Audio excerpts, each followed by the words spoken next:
Hello everyone. In this video we are going to discuss about the human respiratory system.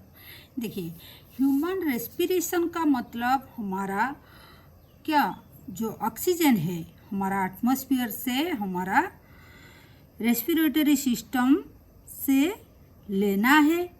हमारा body से जो carbon dioxide निकलता है उसको थ्रू लंग्स दे के रेस्पिरेटरी सिस्टम दे के हमको बाहर में थ्रो करना है। तो ये काम कौन करता है? रेस्पिरेटरी सिस्टम ही करता है। तो रेस्पिरेटरी सिस्टम जो काम करता है तो उसमें क्या क्या ऑर्गन होते हैं, क्या क्या ऑर्गन इन्वॉल्व होते हैं जो ये काम सब कराते हैं। ठीक है, तो पहले देखते हैं कैसे एयर हमारा कौन सी ऑर्गन दे के आता है। देखिए पहला क्या होता है, एटमॉस्फेयर एयर जो होता है कैसे आता है, a pair of external nostril open out above the upper lips. ये हमारा नोज हो गया, ये माउथ हो गया। अपर लिप ये है, अपर लिप का ऊपर में जो नोज हमारा होता है उसी का दोनों जो होल होता है जिसमें एयर हमारा एंटर करता है to body, into the body, तो उसी को हम एक्सटर्नल नॉस्ट्रिल बोलते हैं। ठीक है, ये हो गया। देन क्या करता है, एयर कहाँ जाता है, हमारा ये नाजल चैम्बर को जाता है। तो लीड्स टू द नाजल चैम्बर, जो नाजल पैसेज है, ये पैसेज एयर इसका अंदर में गया तो ये जो पैसेज है उसी को हम नाजल चैम्बर बोलते हैं। ठीक है, नाजल चैम्बर ये जो पैसेज है।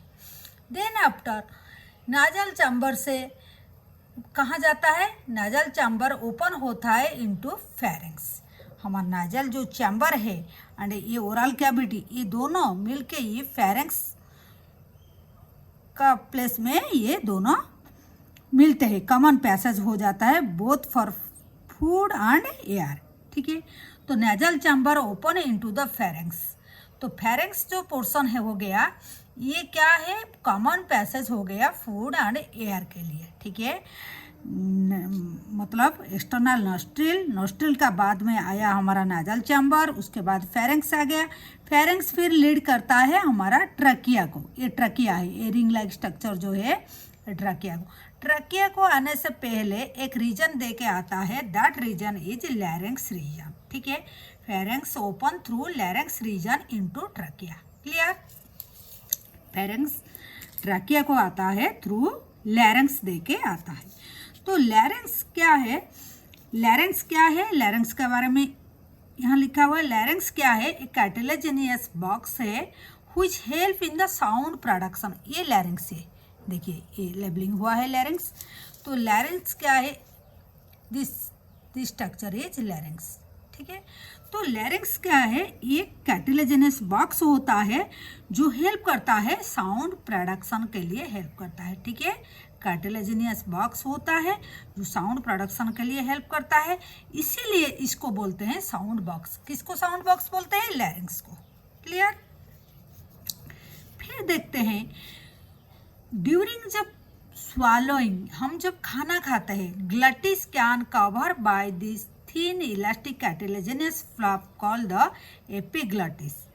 ठीक है, देखिए हमारा ये जो ट्रकिया है, एयर फेरिंग्स से ट्रकिया आएगा, तो ट्रकिया का जो ओपनिंग होता है वो ग्लटिस बोला जाता है। ठीक है, जो ग्लटिस है, लैरिंग्स उसका ओपनिंग में, लैरिंग्स का ओपनिंग में हमारा होता है ग्लटिस। तो ग्लटिस क्या होता है, वो जो ग्लटिस जब हम खाना खाते हैं, इसका पीछे में इसोफेगस है, जब हम खाना खाते हैं कि खाना इसका अंदर में आ ना जाए, इसीलिए एक ढक्कन जैसे, मतलब ये हो गया ऐसे हमारा रेस्पिरेटरी, मतलब जो ग्लटिस है हमारा ओपनिंग, उसका ऊपर में एक ऐसे कवर जैसे रहता है, उसी को हम एपिग्लटिस बोलते हैं। EPIGLOTTIS एपिग्लटिस बोलते हैं। वो क्या काम करता है, टू प्रिवेंट करता है entry of food into the larynx. लैरिंग्स का जो ओपनिंग होता है, जो ग्लटिस होता है, ग्लटिस का ऊपर में एक ढक्कन जैसे होता है, उसी को एपिग्लटिस बोला जाता है, जो प्रिवेंट करता है खाना हमारा रेस्पिरेटरी ट्रैक्ट को ना आ जाए। ठीक है, क्लियर, इतना तक हो गया। देन ट्रैकिया के बारे में। ट्रैकिया क्या है? एक स्ट्रेट ट्यूब। देखिए ये फिगर में देखिए, ये ट्रैकिया जो रिंग लाइक स्ट्रक्चर होता है, उसका सी शेप रिंग लाइक कार्टिलेजिनस मतलब स्ट्रक्चर रहता है, जो प्रिवेंट करता है, कोलैप्स नहीं कर जाएगा। ये ट्यूब कहीं एयर का जब आना जाना करता है, इन आउट होता है, तो कोलैप्स नहीं करेगा, इसीलिए ये थोड़ा हार्ड स्ट्रक्चर कार्टिलेजिनस स्ट्रक्चर है। ठीक है, जो रिंग लाइक स्ट्रक्चर है, लेकिन पोस्टीरियरली इसोफेगस है, इसीलिए और डर्सल सरफेस में ये खुला रहता है। ये हाफ सर्कल जैसे रिंग स्ट्रक्चर होता है। तो ट्रैकिया स्ट्रेट ट्यूब होता है, extend up to the mid thoracic cavity. मतलब क्या है? देखिए ये हमारा लंग्स का, देखिए ये एक थोरासिक कैविटी है, टोटल ये थोरासिक कैविटी है। थोरासिक कैविटी का ये बीच हो गया, तो ट्रैकिया आके बीच में लंग्स में घुसता है, उसी को बोलते हैं मिड थोरासिक कैविटी में घुसता है। which divide at the level of fifth thoracic vertebra। मतलब थोरासिक, इसका पीछे में थोरासिक वर्टिब्रा होता है हमारा 12 थोरासिक वर्टिब्रा होता है। तो ये फिफ्थ थोरासिक वर्टिब्रा का लेवल में ये देखिए ये जब ट्रैकिया यहाँ डिवाइड होता है, फिफ्थ थोरासिक वर्टिब्रा लेवल में ये डिवाइड होता है। ठीक है, तो डिवाइड होके क्या लेफ्ट में गया एंड राइट में भी, ये राइट को गया लेफ्ट को भी जाता है, राइट साइड दिस तरफ एंड ये लेफ्ट ऐसे गया। तो क्या क्या उसका डिवीजन जो है, क्या क्या नाम है? पहले प्राइमरी ब्रोंकाई हो गया, पहला जो डिवीजन हुआ, देन आफ्टर अगेन डिवीजन हुआ तो secondary, then after tertiary bronchi हो गया, तो उसको हम ब्रोंकाई बोलते हैं। ट्रैकिया का जो डिवीजन होता है primary, secondary and tertiary bronchi हो गया। देन आफ्टर क्या होता है? जब टर्शियरी ब्रोंकाई के बाद में इनिशियल ब्रोंकियोल में डिवाइड होता है। मतलब ब्रोंकाई जब डिवीजन होता है उसी को ब्रोंकियोल बोलते हैं। इसका एक लार्जर व्यू हम इधर दिखाए हैं। देखिए ये पोर्शन को हम यहाँ रख के हैं। देखिए ये ट्रैकिया हो गया, फिफ्थ थोरासिक लेवल पर ये डिवाइड हो गया। डिवाइड होके कहाँ हो गया? ये प्राइमरी पी मतलब primary bronchi, secondary bronchi, tertiary bronchi में डिवीजन हो गया। पहला डिवीजन हुआ, सेकेंड डिवीजन, थर्ड डिवीजन, ये टर्शियरी हो गया, ये सेकेंडरी हो गया, ये टर्शियरी हो गया। ठीक है, देन क्या होता है? फिर ब्रोंकियल में उसका जो अगेन जो डिवीजन होता है उसको हम ब्रोंकियल, और छोटा छोटा में डिवीजन होता है उसको ब्रोंकियल बोलते हैं। पहला जो ब्रोंकियल होता है वो इनिशियल ब्रोंकियल, मतलब इनिशियल ब्रोंकियल जो होता है वो भी primary, secondary and tertiary bronchial में डिवाइड होता है। ठीक है, इसका मतलब टर्शियरी ब्रोंकाई के बाद में प्राइमरी, सेकेंडरी एंड टर्शियरी तीनों डिवीजन फिर हुआ है। मतलब आगे आगे जाके प्राइमरी, सेकेंडरी, टर्शियरी ऐसे डिवीजन होता रहता है कंटिन्यूसली। तो उसके बाद लास्ट में जो आता है ये पोर्शन जो है उसको टर्मिनल ब्रोंकियल बोलता है। क्योंकि टर्मिनल क्यों? मतलब यहाँ ख़त्म हो जाता है हमारा कंडक्टिंग जोन। टोटल जो रेस्पिरेटरी ट्रैकिया से लेकर हमारा एल्वियोलाई तक हम दो जोन में, मतलब दो पार्ट में, ठीक है, दो पार्ट में हम उसको डिवीजन किए हैं। एक होता है कंडक्टिंग जोन, एक होता है रेस्पिरेटरी जोन और रेस्पिरेटरी पार्ट। हम आगे में देखिए यहाँ भी डिवीजन कर दिए। देखिए हमारा कहाँ, देखिए ट्रैकिया से लेकर हमारा टर्मिनल ब्रोंकियल तक हम क्या लिखे हैं? इसको कंडक्टिव जोन बोलते हैं। फिर इसके बाद क्या होता है? हमारा रेस्पिरेटरी ब्रोंकियल्स होता है, एल्वियोलर डक्ट होता है, एल्वियोलर सैक होता है, देन एल्वियोलाई। ये रेस्पिरेटरी ब्रोंकियल से लेकर ये एल्वियोलाई तक, एल्वियोलाई को मतलब एक सिंगल एल्वियोलाई को आप बाहर ले सकते हैं, लेकिन एनसीईआरटी में एल्वियोलाई तक दिया है।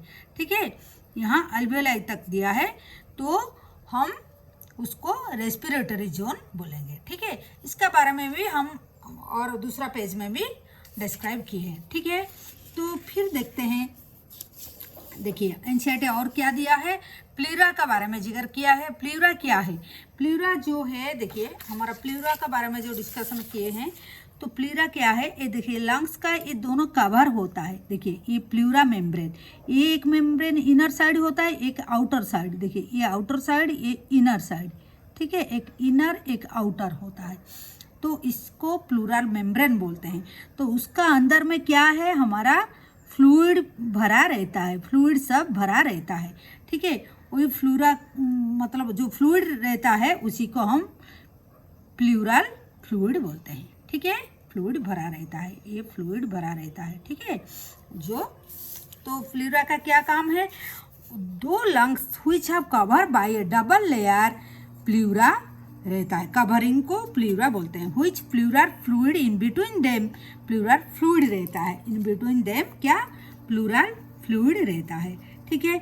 जो रिड्यूस करता है हमारा फ्रिक्शन को, लंग्स का जब एक्सपांड होता है, जब कंट्रैक्ट होता है, एक्सपांड होता है, तो इसी का वजह से हमारा जो फ्रिक्शन होता है तो उसी को वो रिड्यूस करता है ऑन द लंग सरफेस पे, ठीक है। Outer pleural membrane is close contact with the thoracic lining, और इनर जो है, देखिए आउटर जो आउटर प्लूरल मेम्ब्रेन जो है is close contact with the thoracic lining, where inner pleural membrane is contact with the lung surface. देखिए inner जो है ये लंग का, ये लंग से अंदर का लंग सरफेस में अटैच है। आउटर जो है ये कॉन्टैक्ट होता है किससे, थोरासिक लाइनिंग, मतलब ये थोरासिक कैविटी, ये थोरैक्स रीजन है, बाहर में थोरैक्स चैम्बर, हम थोरासिक चैम्बर जो होता है उसी का साथ में आउटर लेयर अटैच होता है, क्योंकि वो रेस्पिरेशन मैकेनिज्म में हेल्प करता है, थोड़ा उनको एक्सपांड करने में, कंट्रैक्ट करने में, ठीक है। तो ये हमारा हो गया प्लूरा का बारे में। देन रेस्पिरेटरी सिस्टम का भी दो पार्ट जो अभी अभी बोले हैं, conducting part and respiratory part होता है। देखिए ये कंडक्टिंग पार्ट होता है, ये कंडक्टिंग पार्ट ये जो होता है इतना तक कंडक्टिंग पार्ट, और ये हमारा रेस्पिरेटरी पार्ट होता है। तो कंडक्टिंग पार्ट जो इतना पार्ट है वो क्या काम करता है, कंडक्टिंग पार्ट क्या करता है, ये कहाँ से कहाँ होता है, ये स्टार्टिंग हुई थी एक्सटर्नल नोस्ट्रिल से लेकर हमारा टर्मिनल ब्रोंक्यूल्स तक होता है। देखिए यहाँ टर्मिनल ब्रोंक्यूल्स तक होता है, ठीक है, मतलब हमारा यहाँ एक्सटर्नल नोस्ट्रिल से लेकर टर्मिनल ब्रोंक्यूल तक होता है, ठीक है। ये कंडक्टिंग जोन होता है, ट्रकिया से नहीं, पूरा एकदम से नोस्ट्रिल से लेकर ये होता है, ठीक है।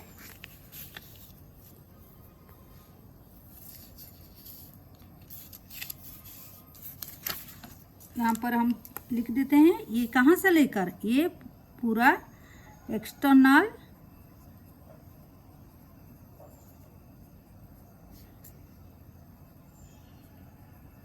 नोस्ट्रिल से लेकर पूरा मतलब कहाँ, टर्मिनल ब्रोंकाई तक आता है, ठीक है। ये कंडक्टिंग जोन, उसका काम क्या है, वो ट्रांसपोर्ट करता है एटमॉस्फेयर एयर टू एल्वियोलाई, मतलब एयर जो एटमॉस्फेयर एयर जो होता है उसी को एल्वियोलाई के अंदर में लाता है, एंड फॉरेन पार्टिकल जो उसको क्लियर भी करता है, ह्यूमिडिटी भी प्रोवाइड करता है, क्योंकि हमारा बॉडी टेम्परेचर को कांस्टेंट मेंटेन करना है, तो ये ह्यूमिडिटी दे के हमारा एयर को मॉइस्ट रखता है, ठीक है। ये हो गया हमारा कंडक्टिंग पार्ट का। और रेस्पिरेटरी पार्ट क्या है, वो गैसेस मैंने एक्चुअली ये गैसियस एक्सचेंज करता है, exchanging part of site of actual diffusion. देखिए यहाँ एक्चुअली डिफ्यूजन तो यहाँ पर ही होता है, ये जोन में होता है, क्योंकि यहाँ पर हमारा क्या होता है, हमारा कैपिलरीज आ जाता है, ब्लड कैपिलरीज, ठीक है। तो एक्चुअली डिफ्यूजन यहाँ पर ही होगा। तो exchange part actually the site of actually diffusion होता है ऑक्सीजन एंड कार्बन डाइऑक्साइड का बीच में एक्सचेंज, गैसियस एक्सचेंज होता है, ठीक है, डिफ्यूजन होता है। तो ये कहाँ पर, ये कहाँ से कहाँ तक एक्सटेंड हुआ है, ये एल्वियोलाई एंड देयर डक्ट्स को लेके रेस्पिरेटरी जोन बनता है, मतलब एल्वियोलाई इसका सब जो डक्ट है रेस्पिरेटरी ब्रोंकाई से लेकर एल्वियोलाई तक ये जोन होता है। ये हो गया हमारा दोनों जोन हो गया।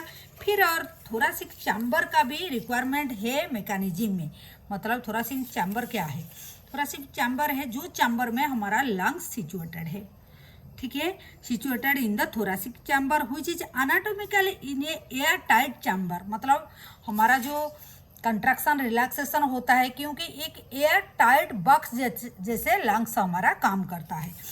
तो ये जो एयर टाइट होता है कैसे होता है, उसका चारों तरफ क्या है देखिए। The thoracic chamber is form dorsally by the vertebral column.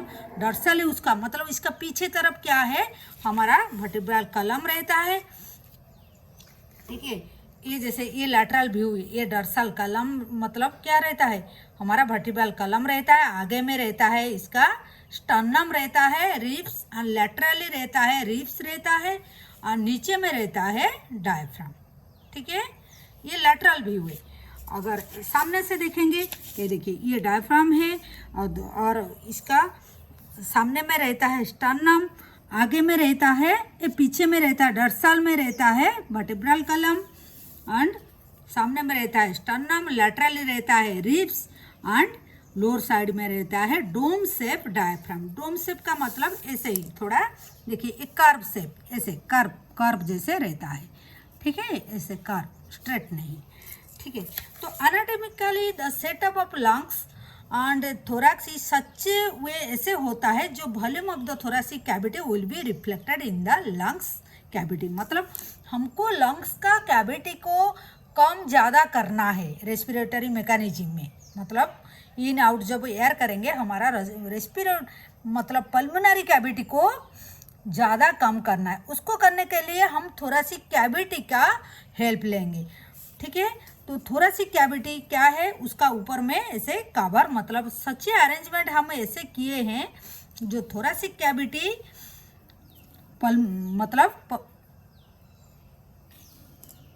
Thoracic cavity का वजह से हमारा पल्मोनरी की वॉल्यूम का ज़्यादा और कम होता है, ठीक है। ये हमारा हो गया मतलब the part of the human respiratory system, ठीक है। Thank you. In next video will discuss about the mechanism of the breathing, ठीक है। Mechanism of breathing we will discuss in the next video. Thank you for watching.